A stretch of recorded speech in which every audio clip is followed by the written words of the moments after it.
Mes très chers frères et sœurs en islam. Assalamu alaikum, wa rahmatullahi wa barakatuh.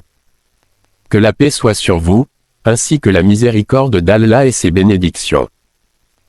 Merci à tous nos abonnés, anciens et nouveaux, sur notre chaîne YouTube, Inch'Allah.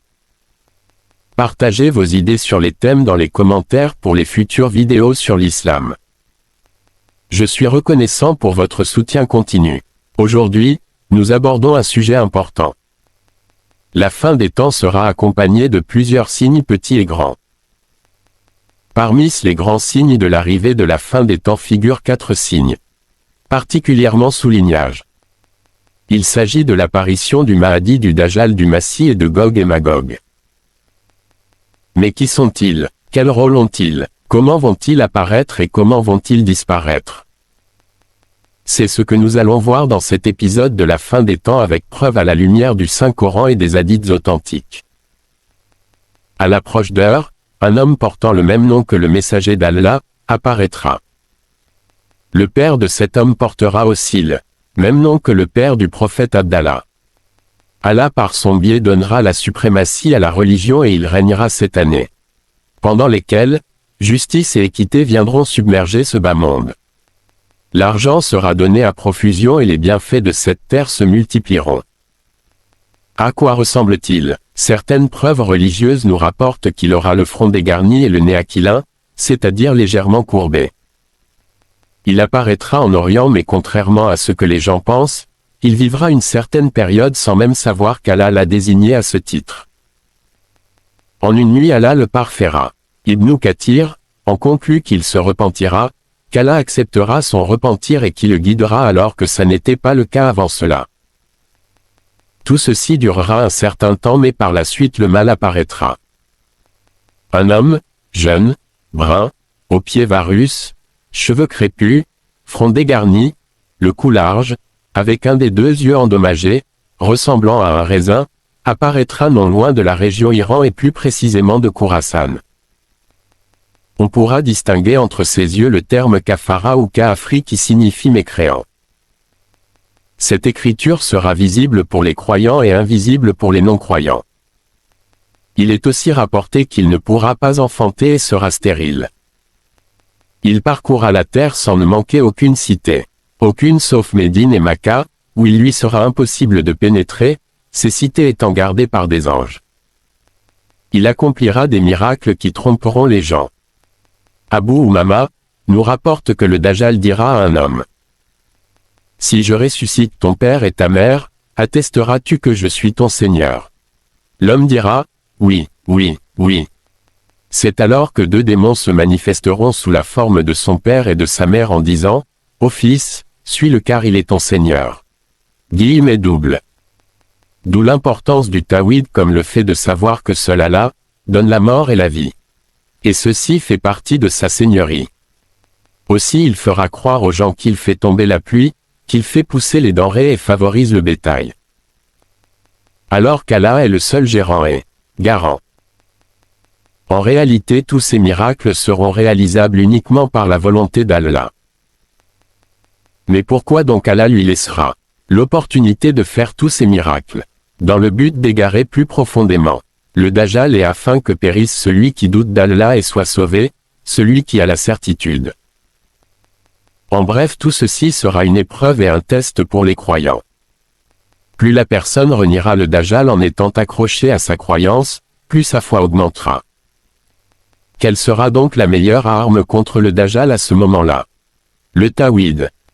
Le fait d'unifier Allah dans ses actes, dans son adoration et dans ses noms et attributs. Aucun trouble ne sera plus important que celui du Dajjal. Seule une minorité de croyants échappera au Dajjal et viendra alors l'heure de la descente de Isa ibn Maryam, Jesus, fils de Marie, prophète et messager, sur le minaret blanc à l'est de Damas. Isa ibn Maryam, prophète et messager, descendra sur le minaret blanc, à l'est de Damas en tant que Messie. À quoi ressemble-t-il? Les textes rapportés le décrivent de la sorte. C'est un homme de taille moyenne, ni long ni court, brun, la poitrine large et les cheveux plats. Il a une chevelure peignée et pommadée. et en dessous des oreilles qui emplit l'espace entre ses épaules. Lors de sa descente, il sera vêtu de 2 pièces d'étoffe de teinte jaunâtre, posant les mains sur 2 ailes de 2 anges. Son haleine s'étendra aussi loin que s'étend sa vue. Tout mécréant qui la sentira, mourra sur le champ. Allah nous informe dans le Coran que Isa ibn Maryam, Jésus fils de Marie, sera un signe pour la fin des temps. Mais pourquoi donc descendra-t-il sur la terre à la fin des temps? Ceci pour prouver que les injustes ne l'ont pas tué, ne l'ont jamais crucifié.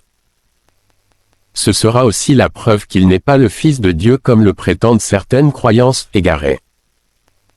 Ces personnes se rendront compte de l'injustice énorme dont ils font preuve. Car il est un prophète et messager comme tous les autres. Ce sera lui qui portera le coup fatal au Dajjal. Il fera de nouveau régner la paix et l'équité sur cette terre pour une période. Est-ce qu'il mourra? Oui. Comme tous les êtres humains, et après sa mort les croyants prieront pour lui comme on prie pour les défunts lors des prières mortuaires. Mais avant sa mort, la terre connaîtra alors une période de grand trouble dans laquelle Isa ibn Maryam, Jésus fils de Marie, aura un rôle extrêmement important. Sont-ils des monstres? Sont-ils des démons? Désigne-t-il une métaphore? Eh bien non, ils sont humains de la descendance de premiers humains, prophètes et messagers Adam, comme le rapporte Abdallah ibn Ammar. Dans le même hadith, il est dit d'eux, lorsqu'ils seront envoyés aux gens, ils saccageront leur vie. À quoi ressemblent-ils? Il est rapporté qu'ils ont de petits yeux, le nez petit et fin, les cheveux roux et le visage large, tel un bouclier martelé. Dans la sourate Al-Kahf, Allah nous informe que Dhu al-Qurnayn a érigé un remblai à leur encontre, pour préserver un peuple qui était victime d'eux. Dans la sourate Al-Anbiya, Allah nous informe dans ce sens, jusqu'à ce que soient relâchés Gog et Magog et qu'ils se précipiteront de chaque hauteur. C'est alors que la vraie promesse approchera, tandis que le regard de ceux qui n'ont pas cru se fige. Malheur à nous, nous y avons été inattentifs. Bien plus nous étions injustes. L'arrivée de Gog et Magog sera évocatrice de la proximité imminente de la fin des temps. Le soufflement dans la trompe, la destruction du monde et l'arrivée du jour des comptes n'aura alors jamais été aussi proche. Ils seront une épreuve très difficile pour l'humanité. Il sera alors très difficile de trouver de l'eau pour s'abreuver. Aucun être humain ne pourra faire quoi que ce soit contre eux. Si ce n'est par l'invocation. L'invocation de qui? De Isa, qui justement sera exaucée par Allah. Comme nous informent les hadiths authentiques à ce sujet.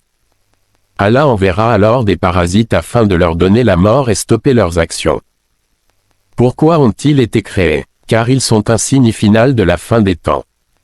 Dans la sourate Al-Kahf, Allah nous informe dans ce sens. Nous les laisserons ce jour-là déferler comme les flots les uns sur les autres et on soufflera dans la trompe. Puis nous les rassemblerons tous. Ceci étant dit, que se passera-t-il après que l'on soufflera dans la trompe? Qui restera-t-il sur terre? Quel sera l'état des gens? Nous verrons tout cela lors du prochain épisode qui traitera de la description en détail du jugement dernier. On se dit à très bientôt Inch'Allah.